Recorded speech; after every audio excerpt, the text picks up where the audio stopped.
Good evening. Welcome back to the Tuesday, October 16th meeting of the Town of Orange Planning and Zoning Commission. For the benefit of the people in the audience, which has now swelled, I'd like to ask those at the table to reintroduce themselves. Tammy Costello, Zoning Administrative Assistant. Rick Mangione. Paul Kaplan. Ozzie Parenti. Judy Smith-Morgan. Paul Denise, Zoning Administrator and Enforcement Officer. Vincent Moreno, Town Attorney. I'm Commissioner Walter Clark. Before we proceed, I'd like to point out the location of our emergency exits. They are to my right, your left, in the middle of the room where most of us enter and exit already. Again, there are two others. Again, to my right, your left, in the corner of the room, there's a hallway immediately upon entering the hallway on the left-hand side and at the end of the hallway. It's time for our public hearing to begin, so we're going to skip items 2, 3, 4, 5, 6, and 7 and proceed with item number 8, and I'd like to ask Commissioner Parenti to read the legal notice. Okay, to appear one time on Tuesday, October 2nd, 2007, and one time on Tuesday, October 9, 2007, Orange TPZC, Notice of Public Hearings.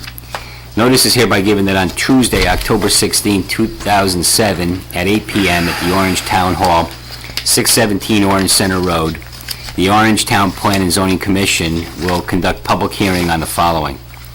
Re-subdivision application number 1, Sunrise Hill Estates, submitted by Sunrise Hill Estates for 7 lots abutting Skyview Road Extension, also known on Assessor's Map as 96/3/1, 1A, 1B, 1C, 1L, 1K, 1U.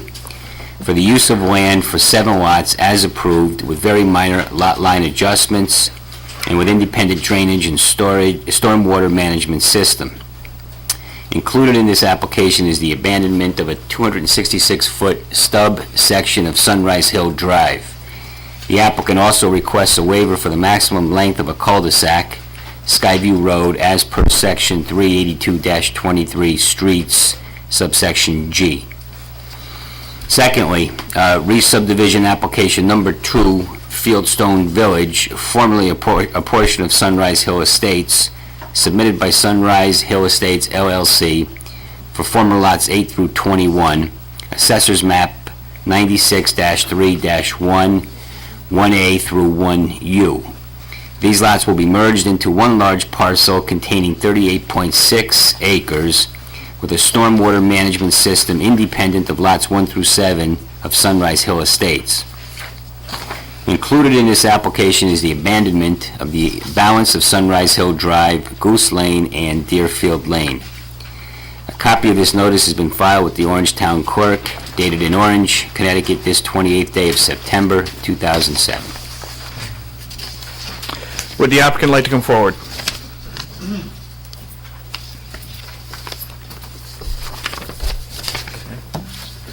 Good evening, Mr. Chairman, ladies and gentlemen of the Commission. Pleasure to be back in front of you.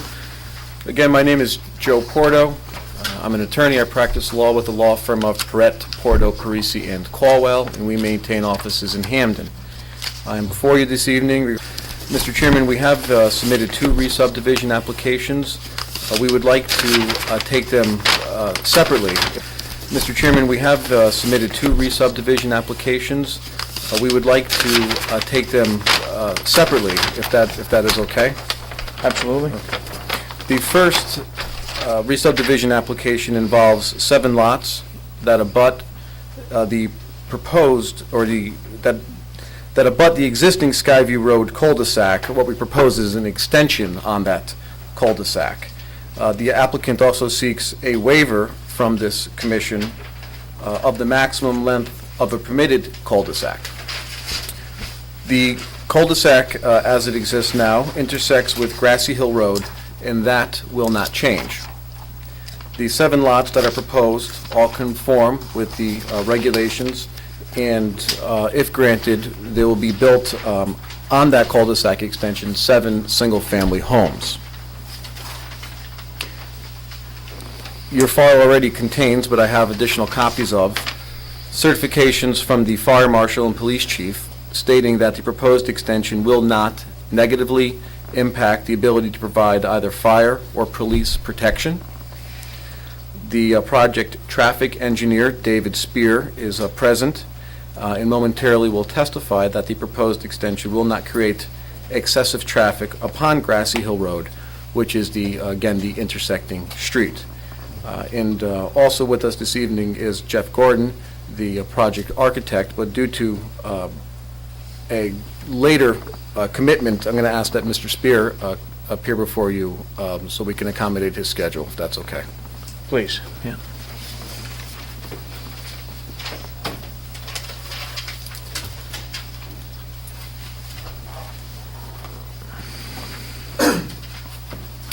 For the record, my name is David Spear, Principal Engineer with DLS Consulting. My offices are in Windsor, Connecticut.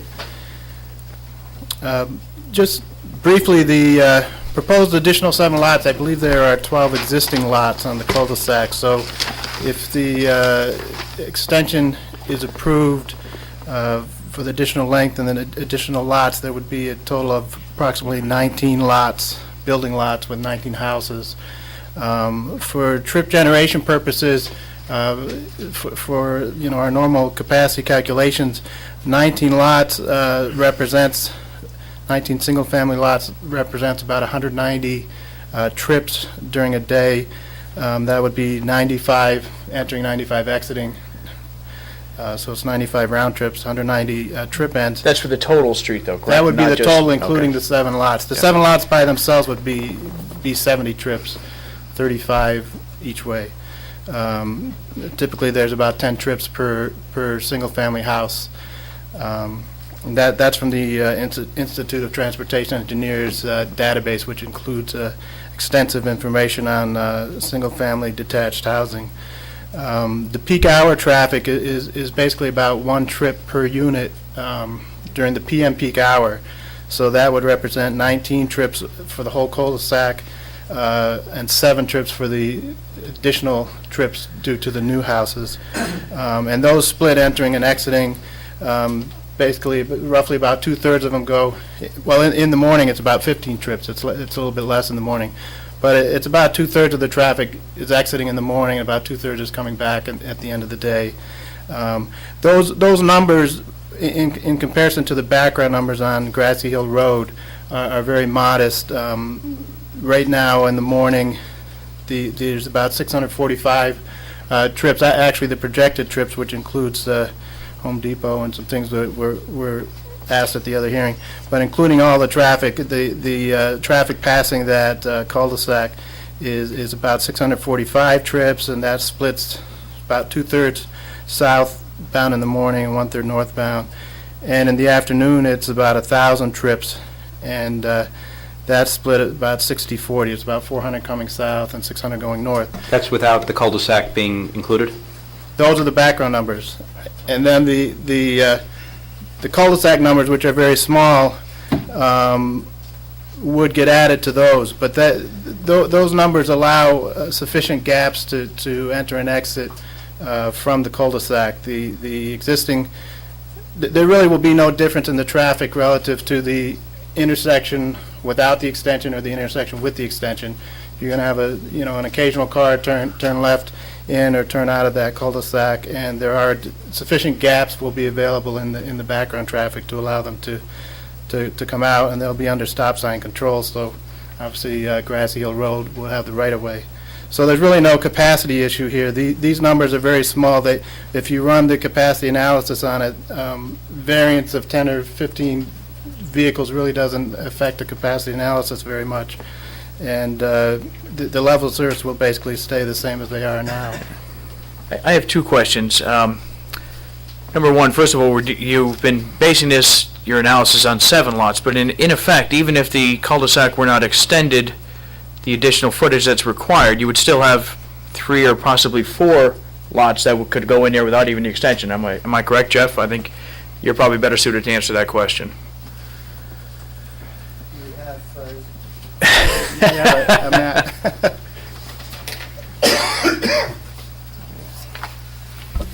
I believe you could have 2 on the cul-de-sac and 2 on Route 34. Okay. So 2 more. So actually, we're talking about an additional 5 lots being allowed by the extension of the cul-de-sac.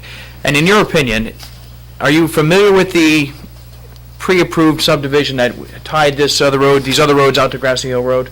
Yeah, I'm somewhat familiar with there was a connection at one time to the adjacent subdivision that sort Right. of would So- result in sort of a U-shape. Right, so my question is, in your opinion, would eliminating that connection, which would be two connections out to Grassy Hill Road or potential, is that going to lessen or increase the traffic on this cul-de-sac? In other words, would the houses here on Skyview Road see more traffic if this were continued as a loop, if you will, or less if we block it off and just allow those houses there? It would be roughly the same. You may have a few at the end, sort of on the back of the U, that would save time to come through the connection, but that's only, 2 or 3 houses. And basically, they're going to take the quickest route to Grassy Hill Road. So if you're on either leg of the U, you're just going to go out and exit. So it would be, very, very little difference. They're not going to see, I mean, the people, if you sit in front of the existing houses there and say you had the connection, you didn't have the connection, you wouldn't really be able to perceive the difference in the traffic. Okay. It would be, So there wouldn't be an increase, but there wouldn't be necessarily a decrease either? no, it would be sort of a wash if you had Okay. that connection. Okay. I have another question actually for Mr. Gordon, I think. Jeff, what's the total length of this road if it were proposed and extended?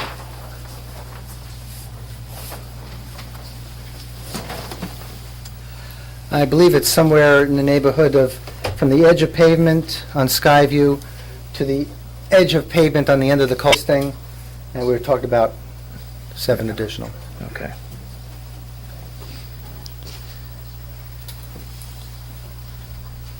Thing, and we were talking about 7 additional. Okay.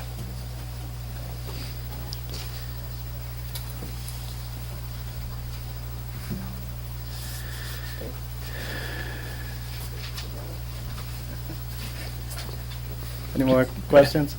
Not at the moment. Commissioners? Anybody from the public have any questions for the traffic engineer? Just a quick question. How does it differ? You have to come up to the,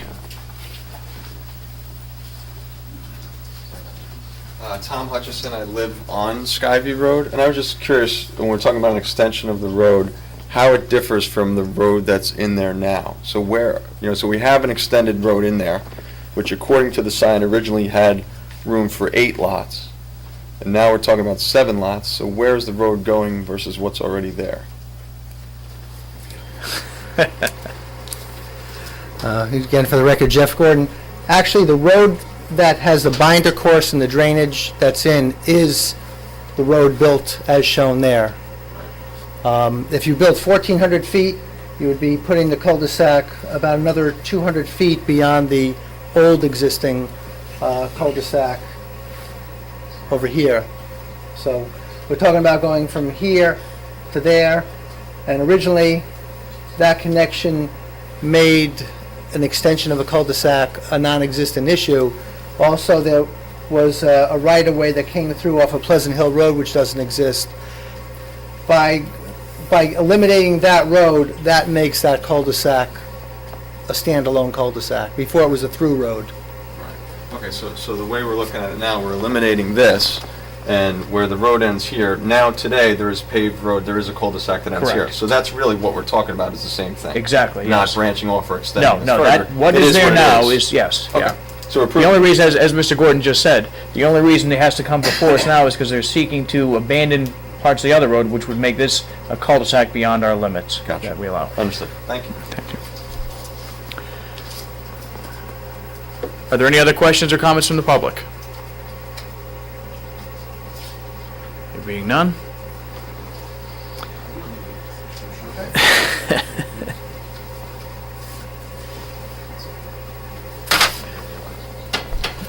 Again, it's good for a point of reference to see the existing approved subdivision. This is approved. What you see here, we have some lots here that are not redivided yet pending final septic testing, but what you see here is what's approved. Land over here for the old right-of-way to Pleasant Hill has been conveyed out to the adjoiner, and this is a fully complying subdivision as it now sits. What happens with the drainage is really no change, because we had one watershed here dumping into that catch basin, and a separate watershed that dealt with that basin. The only thing that actually happens with this development here is this section of road being abandoned. That pavement from that high point there, which would drain back into that basin, that extra area impervious doesn't come into play anymore. So it actually makes that basin is even more, has greater capacity, because there's going to be less runoff running into it. So it increases the level of storage. Now, here's what we're asking for. We're asking for this abandonment of Sunrise Hill Drive in that section. We are coming through with a connection that was signed off by the police and fire department, as Attorney Porto mentioned. And I just want to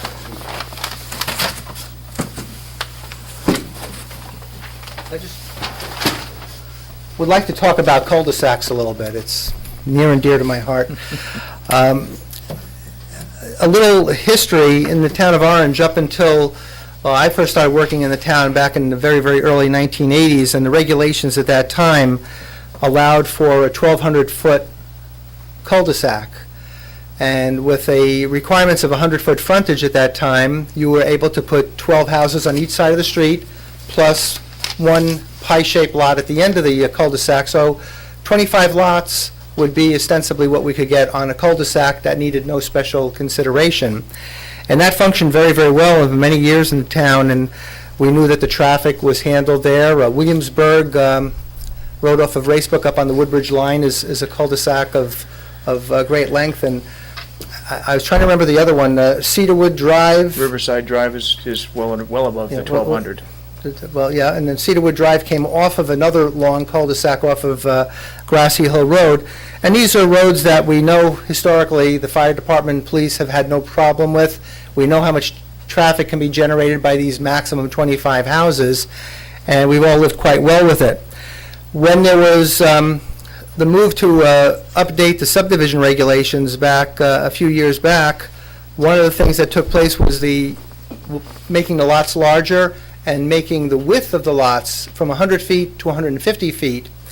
And there was a lot of debate. It was a very healthy debate. One of the things that the advocates of this regulation assured everybody was it would have a minimal impact on lot yield, this widening and whatnot. But what's often the case is When when you we say have, lot yield, what does that mean? well, if I have X amount of acres of land, and they increase the amount of acreage requirement and the width of the lots, it really would not impact how many lots somebody could develop on their property, because they figured there was a lot of rear land and land that was leftover land. So what you actually could net out of a parcel, we were told, was not going to be a significant impact. I'm sorry? How many lots is significant? Well, and I'm going to go to that right now, because if you do the math very simply, if I have a 1,200-foot road and I divide it by 150 feet, well, now I'm down to 16 lots. And there was a modification after the subdivision regulations were changed to 1,400 feet, which was not related to all those changes, which would allow you, I think, 17, maybe 18 lots maximum. So is 25 lots down to 16 or 18, is that an insignificant hit? Well, if lots are selling for $300,000 to $400,000 apiece, I would hate to tell the person that he's losing a couple of $1 million is not significant. But what happened is, when you do a major change in a regulation, as is often the case, it takes such tremendous diligence, because the regulations have tentacles that go into various other subsections of regulations, and you have to follow every single intertwining connection to make sure that your regulations have total symmetry to it. You don't want to find something that's an obscure area. I remember in the BOP zone, there was one little obscure setback thing for landscaping. You looked in setbacks and everything told you what you had to be, but way off in this other section, you had like a 100-foot landscaping setback from a residential area. Well, you didn't find that till you were at the end of the project doing the landscaping design, that all your other design was out the window because you didn't have the right setback. So you need to have symmetry in the regulation, and when we see how carefully constructed and how carefully the commission went through everything, it's kind of like going to the tailor and having them do a wonderful job on your pants and then walk out and find one cuff 6 inches shorter than the other. did a good job, but it's not symmetrical. There's something that's missing there. So what I, through a separate application, I would always recommend is that when we went from 100 feet to 150 feet, we ostensibly should have gone from 1,200 feet to 1,800 feet for the road to keep the same amount of lots that the town had historically been very comfortable putting on a road. Now here, we have 12 plus 7, so we're at 19. When the regulations were put into place, of course, there was always that provision that you could waive that length and still have something that was good. And we have the letters from the two departments. We have a total amount of lots that is less, significantly less than what has historically been considered to be a reasonable use of land. I mean, the other alternative, obviously, is to make something that fully complies. And one comment was, well, if you only had 1,400 feet, you could do that. Well, the other thing, and that could also be done, and it's obviously, we looked at it, and we looked at it right in the very beginning, and that would have been to bring the road all the way through, right to Route 34. That would comply too, but that was never our intent. It's not the intent of what we want to do with this development. We want a development that has a dead end of high-end homes with a safety connection and nothing more. You could do it the other way, but this is not what we wanted. This is not what we discussed with the neighbors. This is not what we put forth before the commission, and that's why that modification on the length is something that we think is desirable because it allows us to have that separate community, to protect the residents up on Skyview Road, and we don't want to change the quality of life that's there. 7 more houses is not going to change it. Jeff, I just want to interrupt you for a second, because this is at the heart of some of our discussions. Would you say that one of the applicants' interest in extending the cul-de-sac, meaning looking for a waiver, is that it's in the best interest of those residents to do that relative to what the alternatives are? Well, if we were into a position where we had to make it fully complying, then we'd have to bring the road through.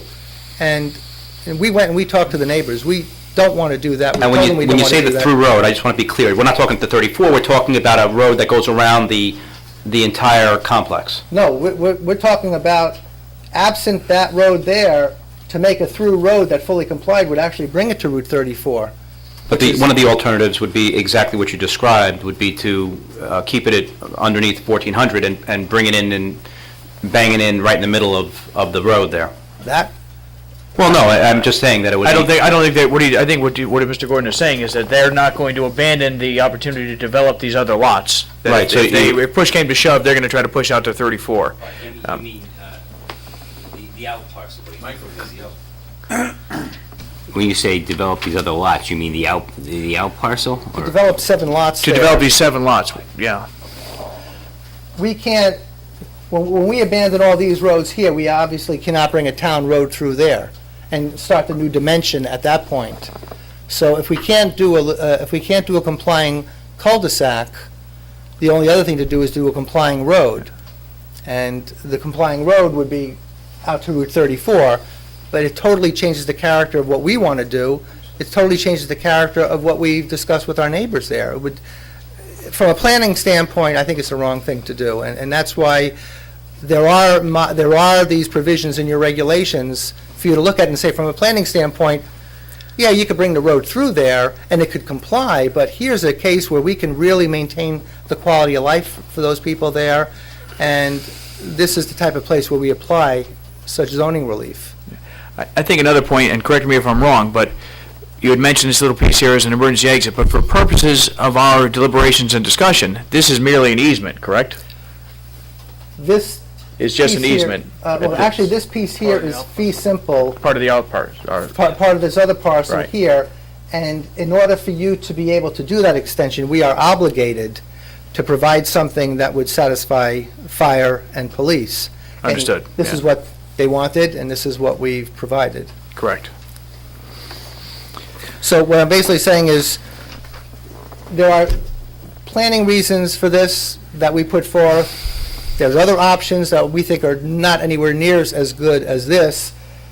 The drainage here will actually function better than what was provided before because there's going to be less road draining into it. And from the aspect of all these neighbors here, it'll actually provide them the situation, maybe someone over here will not have that second outlet to go through, but frankly, what's the benefit of coming out here or coming out a couple hundred feet further away? There'll be less chance of anybody coming through that way on them. They're going to maintain the dead-end, quiet road that they now enjoy with 7 more houses of similar nature to theirs. And so the drainage functions well. It functions even better than what was previously approved. There'll be less impervious area in there. And as was mentioned, the traffic functions well. And we think from a planning standpoint, this is very consistent with what historically and the legislative intent of cul-de-sacs has been in the town of Orange. I mean, I was talking to Paul, we hate to admit that we've been here so long and we've seen all these things happen, but we started with 1,200 feet and went to 1,400 feet, but it always allowed you 25 homes on such a road, and we're less than that here. So I don't believe I have anything else unless you have any questions. I don't have any questions at the moment. Are there any other questions from the public? Please come forward, state your name.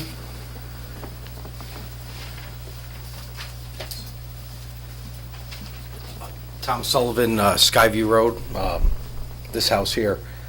I would, this may be the only time we agree tonight, but from the lesser of two evils, I mean, I don't disagree. I would not, having 3 young children, want to see this road extended to 34. It goes against all we kind of bought into all along. But I would say, I don't know that I've ever been contacted to be consulted on what my view was on that, but I do agree that having a cul-de-sac, if it goes down this path, makes the best sense. Are there any other questions or comments from the audience? There being none, are there any other questions for the applicant from the commission?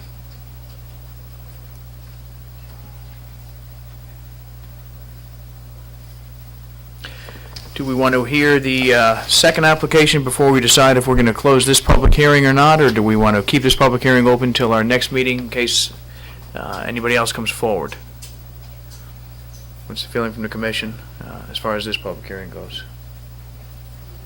Or do we want to go on to the next application and then? Yeah, I feel it's probably better to hear the other application as well. Just had some people Yeah. that indicated they would work out of town and couldn't do that. Yeah. Okay. Why don't we come forward with the application number 2, which is the re-subdivision application number 2, Fieldstone Village, formerly a portion of Sunrise Hill Estates, submitted by Sunrise Hill Estates LLC for former lots 8 through 21, and has the assessor's map and so on. Thank you. Mr. Chairman, once again, Joe Porto. I represent the applicant Anderson Wilcox Corporation. And, Mr. Chairman, just briefly, I do have the 2 letters that myself and Mr. Gordon referenced. I don't know if I can give those to you for Mr. Neese to be put into the record. They were in the record already. Okay. They attached to they were attached to the applications, yes. Okay, great.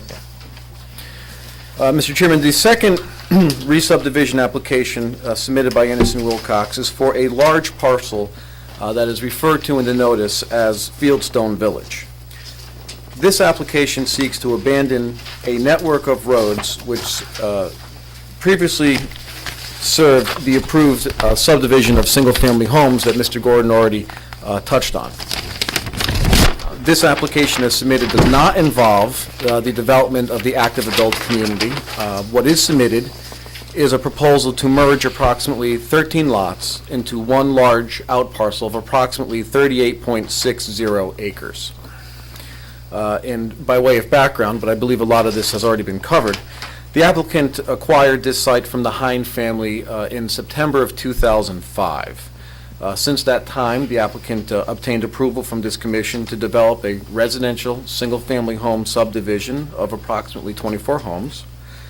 The current re-subdivision application is separate from the 7-lot subdivision, and Mr. Gordon already explained a little bit about the stormwater management system from the 7-lot subdivision, and he'll go into the outparcel stormwater management in just a moment.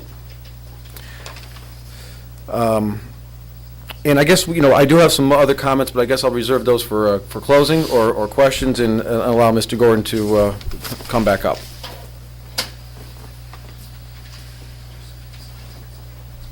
Yeah, and I will also note for the record that I gave to Mr. Denise before the hearing commenced the certifications of mailing along with the letter that was sent to all of the abutters pursuant to your regulations. Okay.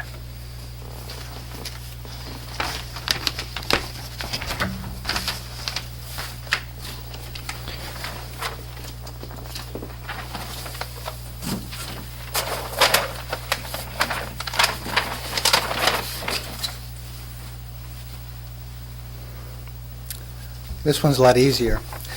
As a re-subdivision, if you are changing lot lines and the developability of a parcel, if you are changing a road network of a map that is a filed approved subdivision, it requires re-subdivision. So we are looking to remove all those lot lines. We're looking at removing and abandoning these roads, as was mentioned here, Deerfield Lane, Goose Lane, and the portion of Sunrise Hill Drive from Grassy Hill Road to the adjoining parcel, Lot 5 of the section of Sunrise Hill Estates, and we are maintaining the drainage that's in place there right now, exactly as it is. So really what this comes down to is just taking some invisible lines off the ground and off the paper and just swiping that area clean. It comes out to 38.6 acres, RES zone, one parcel. It's map 96, block 3, lots 1 and 1A through 1U. I guess that's what it says there? Yeah. Yes. And it doesn't affect anything else, actually. That's it. Okay. Are there any other questions for Mr. Gordon? A question of how you said you extend Skyview. Would that have to be across the street from Baldwin if you had to do it? No, it wouldn't have to be. It would just have to be more than This- 250 feet away. That's what it is? Jeff, if I could Okay. stop, just to make it clear that this is going back to application number 1. This Right. question pertains to Right. application number 1, not number 2. So Right. let's hold off on that. Let's stick Okay. with number 2 for now. Is there anybody that has any questions or comments on application number 2? Any members of the commission? Are there any members of the public who wish to comment on application number 2? This, again, is just the forming of one large lot and the abandonment of the approved building lots and the roads. Anybody from the public who wish to comment on that? Please come forward.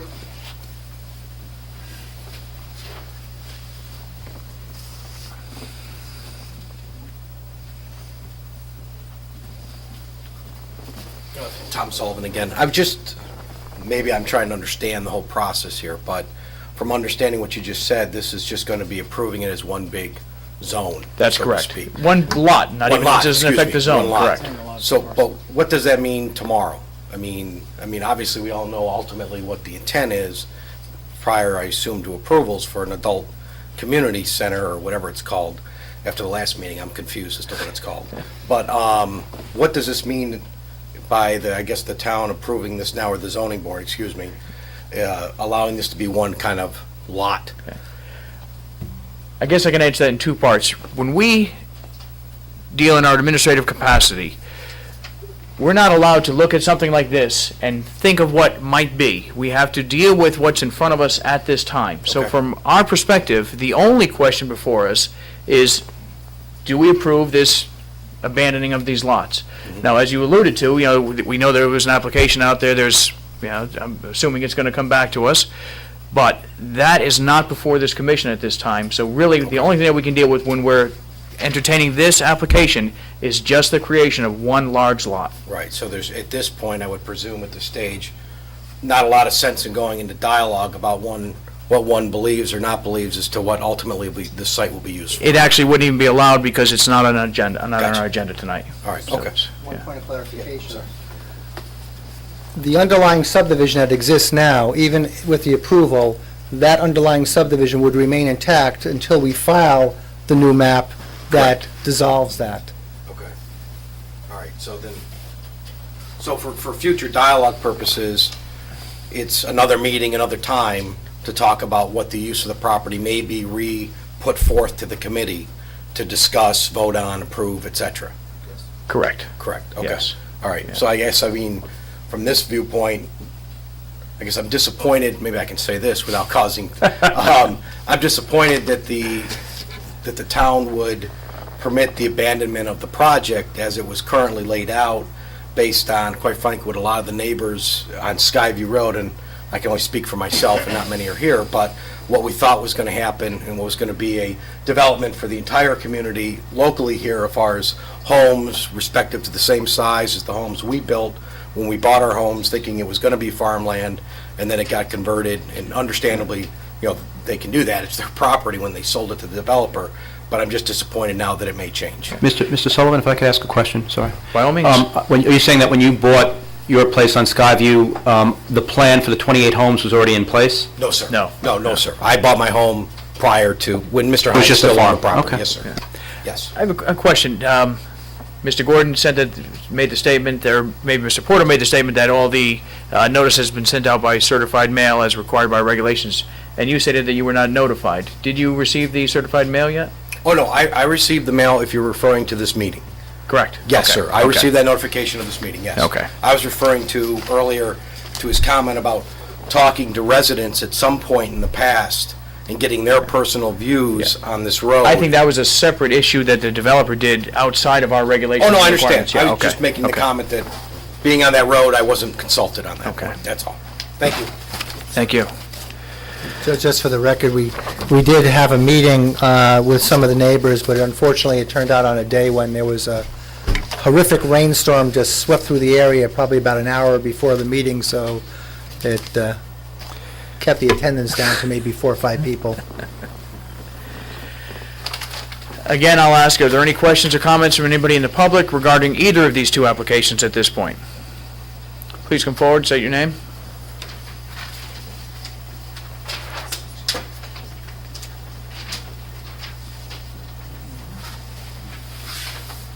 Hi, my name is Cheryl Schechter. I was wondering if you could just answer for me why this was changed from this plan to whatever plan you're proposing, and how it came about. I think If you the could go answer. through a little bit of the history. I think to answer that question is, we're all aware of the history, but again, that's not a question that's before the board this evening.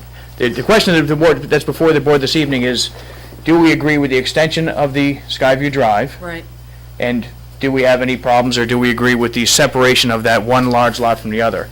The motives or motivation behind that is the answer to that, but getting back to our regulations, we can only deal with what's before us, and in a sense, we have to put on our blinders and say, we don't know. We have to pretend the answer to that, but getting back to our regulations, we can only deal with what's before us, and in a sense, we have to put on our blinders and say, we don't know. We have to pretend we don't know what the purpose is or the underlying reason for that subdivision is. Okay. Thank Because you. they have a legal right to develop it in the manner that they so choose under our regulations, and this would meet our regulations.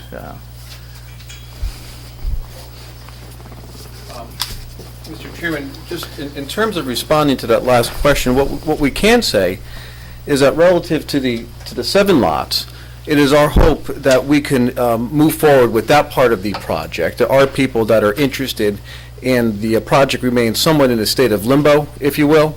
So we are hopeful to at least to be able to proceed with this part of the project, which is subdivision application number 1. Number 1. Okay. Are there any other questions or comments from the public? Please come forward.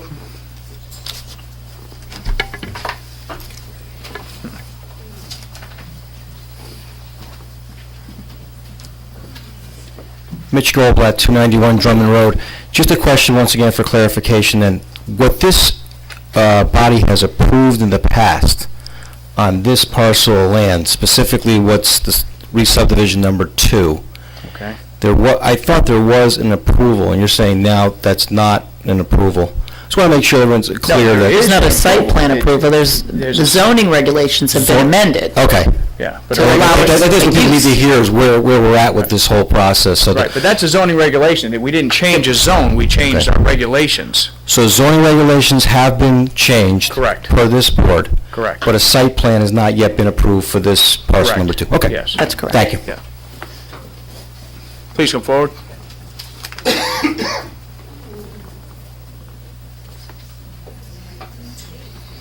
Maybe I got confused by his comment. So is it, do developers have to come back? Is this zoned now for what?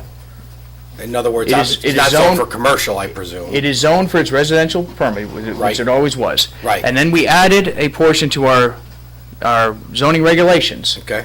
that allows certain parameters under a special permit basis to allow for this active adult community, and that has been passed. That's already in the books. And that applies to two general areas that are really delineated by these street frontages on Route 34 and Route 121. So if I'm understanding it right, it sounds like, I don't know if you can even answer this, but I'm going to ask. It sounds like with this going to one lot, and with the zoning change that's been approved. Well, it's a regulation change, not a zoning change. Sorry. Yes. The regulation that's been approved, then there's probably not a lot of discussion going forward as it relates to the adult community, adult center, or whatever. There's quite a bit that. Oh, I'm just asking, so I kind of know. Yeah. I don't want to waste your time. I don't Again, wanna waste mine. we're getting a little bit off the subject, but yes, But there'll be yes, I quite a bit. understand. There'll be a public hearing that will last as long as we have public input. Okay. You know, that's an integral part of this whole process, is to get the public's input and, make our decision based on the facts that are presented to us and also, hearing what the public's concerns are. Thank you. Thank you. Are there any other questions or comments? Okay. Does the commission wish to hold the public hearing open until our next meeting to give the public another opportunity to come forward with any questions or concerns on this issue? I think that makes some sense, based on we've kind of gotten rolling responses in over a period of time with people indicating that they, for whatever reason, didn't have the ability to get here on certain nights. We've gotten some emails, which I assume were made part of the record. I didn't see any of, we didn't talk about them at all. They're really not part of the record because they were submitted. The office received one or two emails, but it was not relative to a re-subdivision application. It was relative to the active adult community. Right, so that's why they're not part of this record, because they went into something that's really not on the agenda. I don't know if it's appropriate, but I'd like to be heard momentarily, or briefly, on the issue of closing the public hearing. And Mr. Chairman, we've had the pleasure of being in front of you for, some time now, so I feel comfortable enough in asking, and I know it's just our request, but the two applications are really quite simple. This may be, in fact, the shortest hearing we've had in front of you. It actually is. And it's important to the developer that we begin to create a sense of direction, and while that does not necessarily trump this commission's prerogative, we would respectfully ask that consideration be given to closing the public hearing in bringing the matter to a vote. Thank you.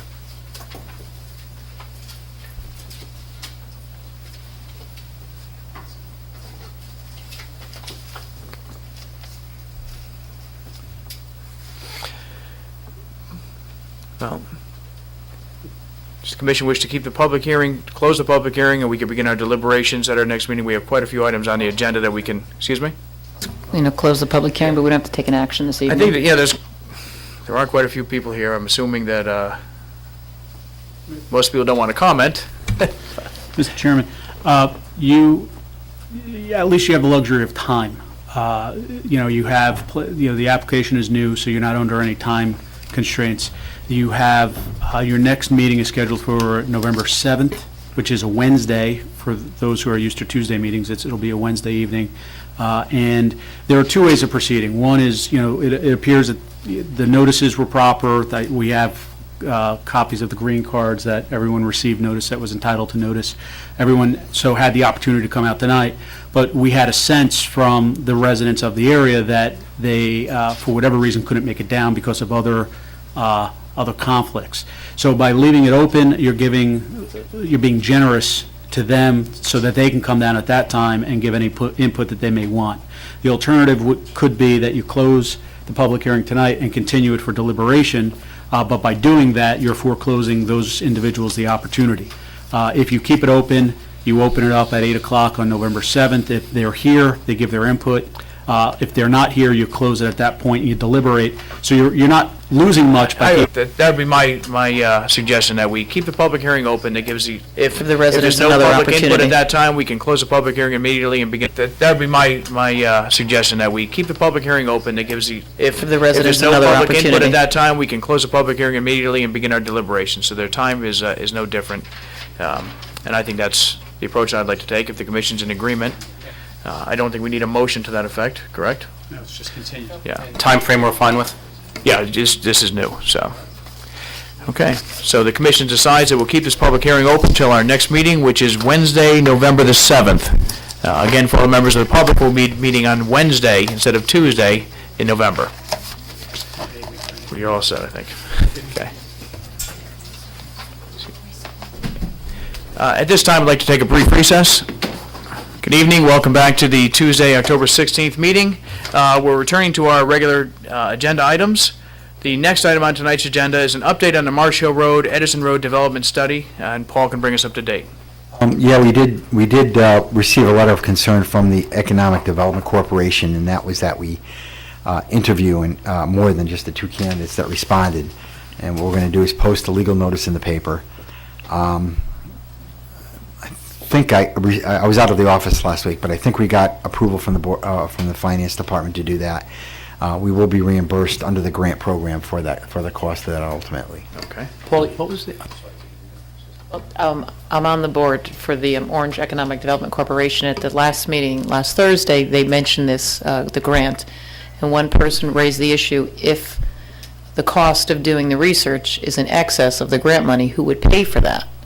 And the executive director of the board said the town of Orange would, but I don't know that we have that approval from the Board of Finance. I think that's something we have to consider in our approval process as well, that, we make it clear that we have a cap here, and we cannot exceed that cap, because I don't think it's proper to. You should be signing a contract Yeah. at some point. Right. Once you pick an individual to conduct this study, so it should all be stipulated in the contract and something that Yeah. that will So we be just set up. want to be mindful of obviously the total amount of the grant and not. Right. I don't go think in excess. that'll be an issue, really. Right, we'll direct the town attorney to make sure that we cannot exceed that in the contract that we set up.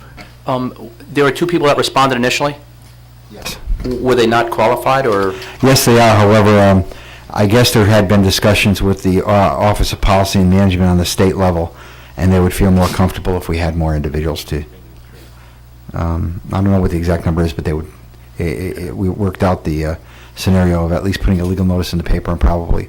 How did we drum up interest the first time? We had a list of about 20 consultant planners that service the area, and we sent out requests for RFPs to all of them. Was it a couple of grand to put the notice in the paper? It's $500.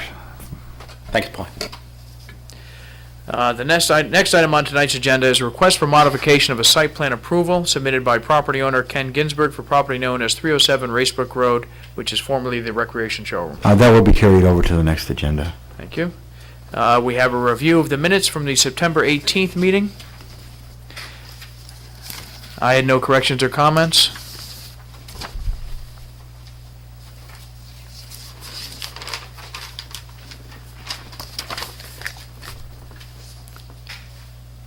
And Tammy, I take it the minutes from the September 25th special meeting will be available at our next, but they have been filed, correct? Okay. Okay, thank you.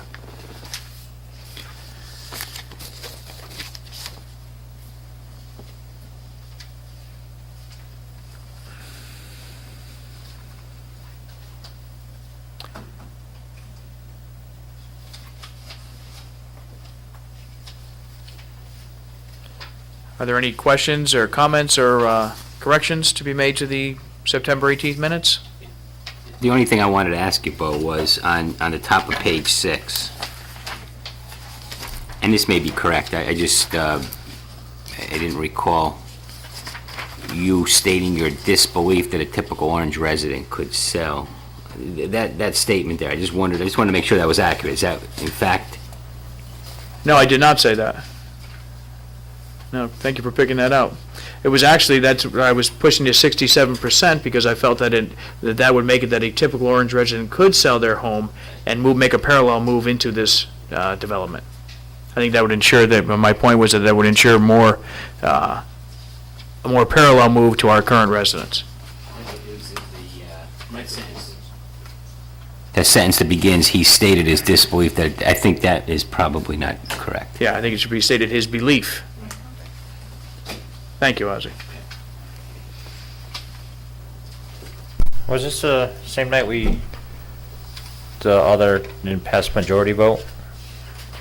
This was the meeting before the special meeting.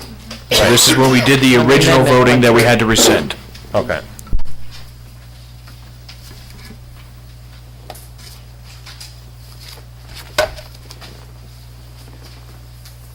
Actually, now that I read it, one of the, on page 4, it says that Commissioner Kaplan expressed several concerns. He stated the applicant had done a nice job with the proposal. He expressed his belief that there was a clear need for senior housing. However, he concerned that the project would open the door for dense cluster housing in another location.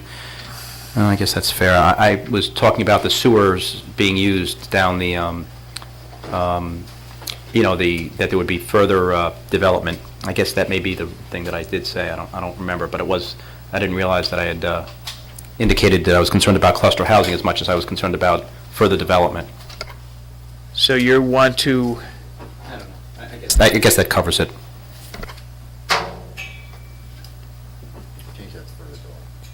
do you want to, just, we'll eliminate the cluster housing, just put for dense, For further development. for further development, okay.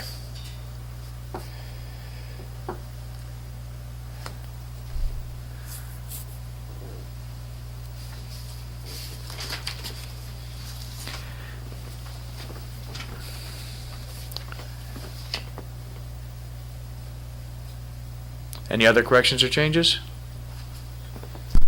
Make a motion to approve the minutes as amended? Second. All those in favor signify by saying aye. Aye. Motion passes unanimously. The next item on tonight's agenda is old business. Does anybody have anything they want to bring up under old business? Just curious about my friend over at Grin and Bear.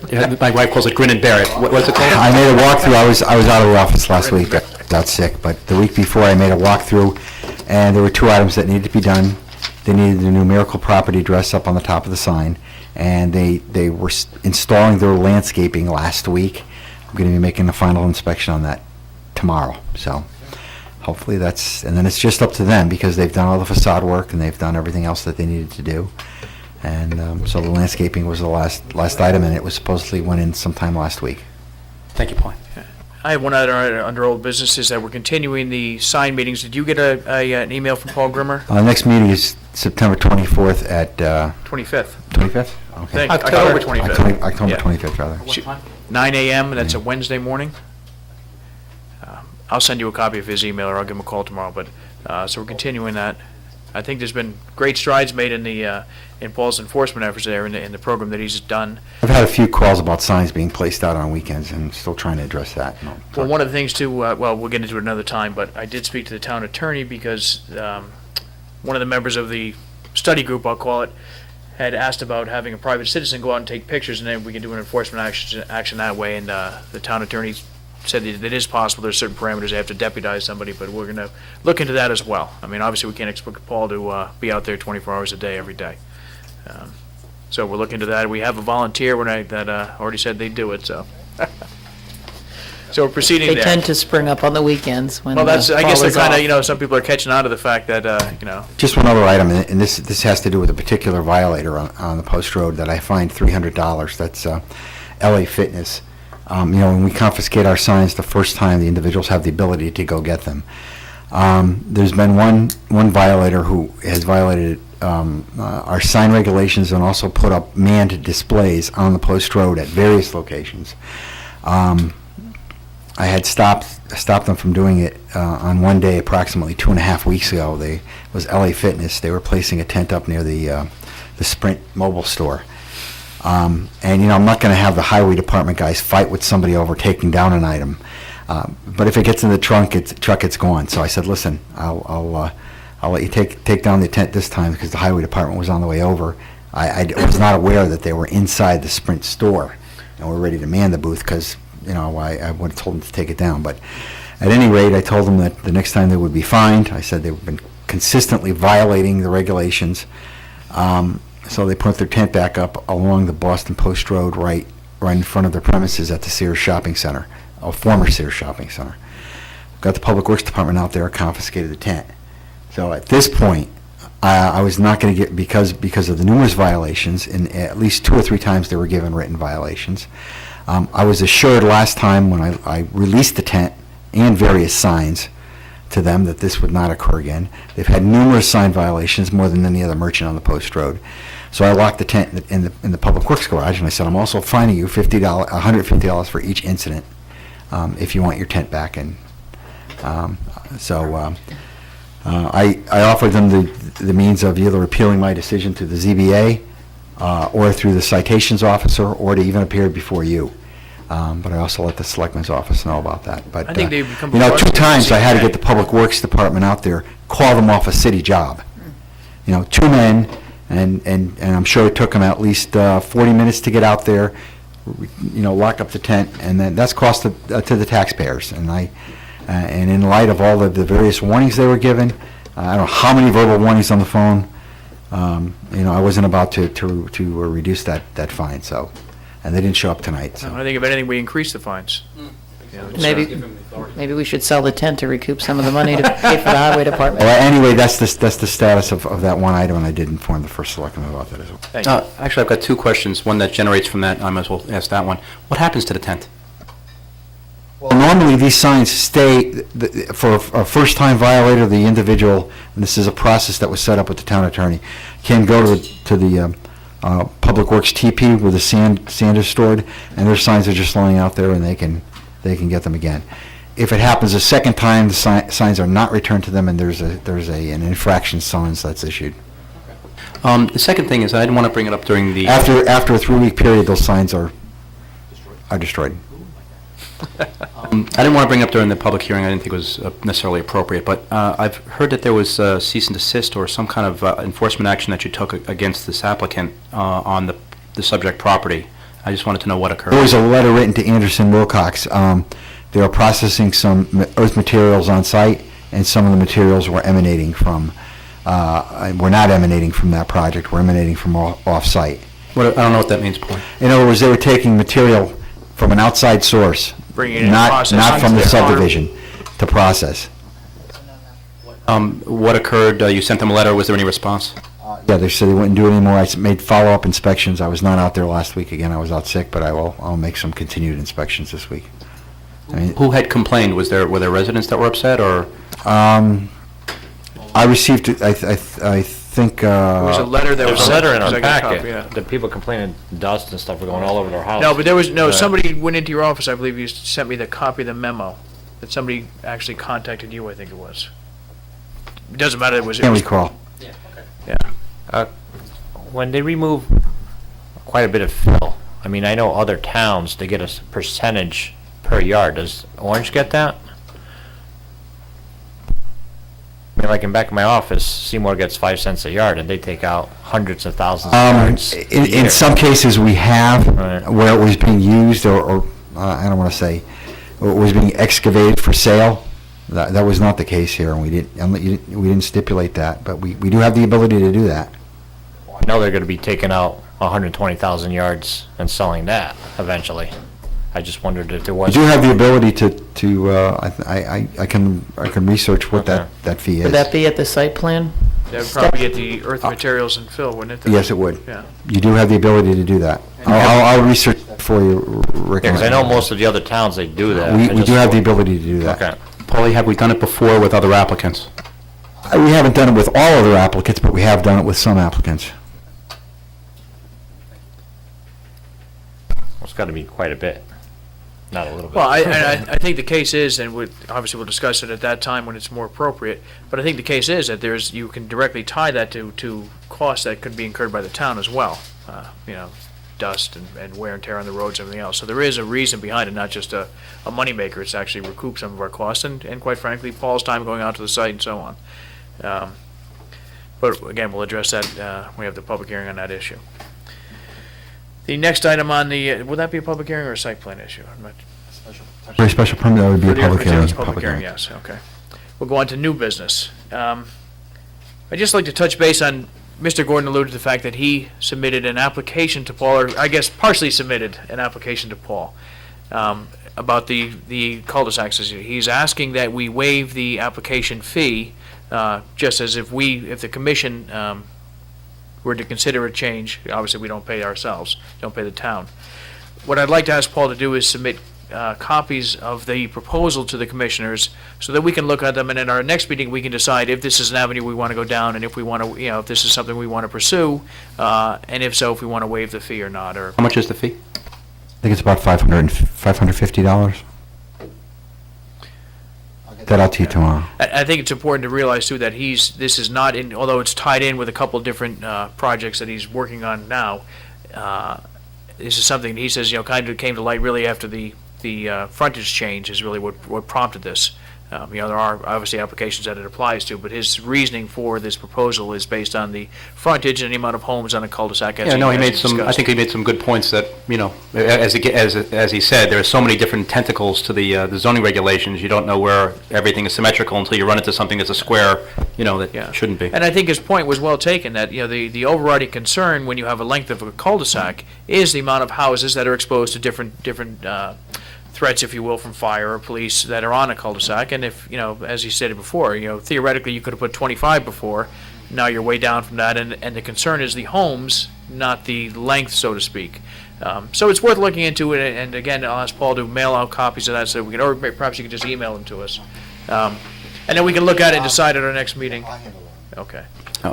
Paul, were you here when they, and Judy, you may have been too, when they initially changed it to 1,400? Or Yes. Yeah, I was here too. Okay, so maybe if we There's can more get, than one dinosaur at the table. I guess my point was maybe we could take a look at some of that discussion, or if you remember at that time, I guess you'll bring it up. Actually, at the time when the 1,400 was proposed, the actual proposal that was on the table was for 1,600 feet, if you recall. That was to do with an application that was submitted by a resident, and the application originally was to extend the length of the cul-de-sac to 1,600 feet, and that was a proposal that was before us, and I don't want to make any comments at the table, but things changed at the meeting, and it was broken down to 1,400 feet and went forward from there. So, it's, okay. Next item on tonight's agenda is the report of the zoning enforcement officer. Oh, much more to report. Again, I was out of the office for a whole week last week. It was probably the first time in, I don't know, maybe 6 years I was out a whole week. So I'm a little backed up at the moment, but I should be caught up in a day or so. Okay.